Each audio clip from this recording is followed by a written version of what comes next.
dada pale, hebu simama. Wewe unaangalia nyuma wewe. Huyu anaangalia nyuma. Inua mikono juu. Hebu njoo, kimbia. Naomba msisahau kukaa. Naona mmesahau kukaa. Dada simama tu, usipige magoti, inua mikono juu. Niangalie. Unajua niko na kuangalia nikiwa hapa, lakini nyuma yako kanaye prophesy. Niko naangalia nikisimama, lakini nyuma yako niko naona mwanamke mmoja mrefu.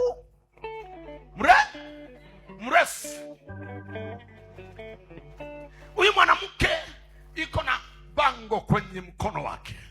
Ili bango linasema maneno haya juu ya kichwa chako: utakufa bila mtoto na bila mume.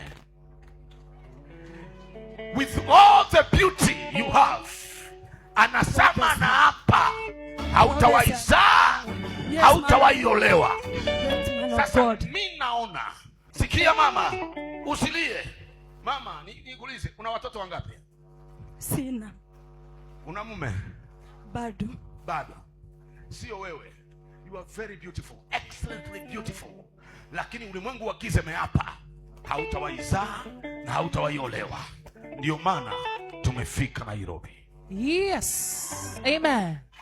Wacha nikushangaze ili ujue Mungu iko anaongea na wewe. Yes. Nataka nikwambie kitu na kijua peke yako na hakuna mtu mwingine anakijua hapa. Sema nabii.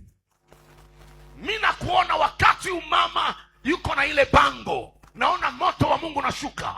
Unateketeza ile bango linalosema hautawaizaa wala kuolewa. Yes. Alafu ninakuona.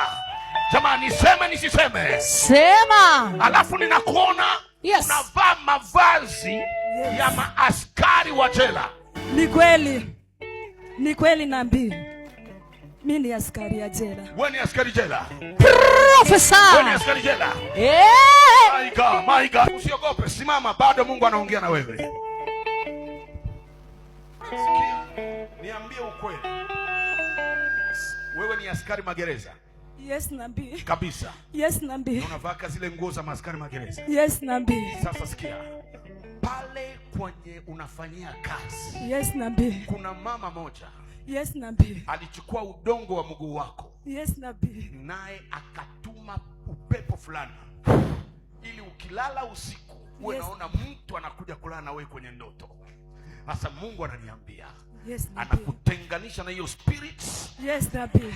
Mwaka kesho, yes nabii, masaa kama haya, yes nabii, asema Bwana wa majeshi, yes, utakuwa uko na mume, yeah, utafanya na heshima ya harusi ya maisha yako. Kama nilisema fire mara 3. Fire. Labda unanijua. Umeongea na mimi.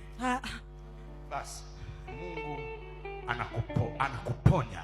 Amen. Na unaanza ukurasa mpya maisha yako kuanzia leo. Amen.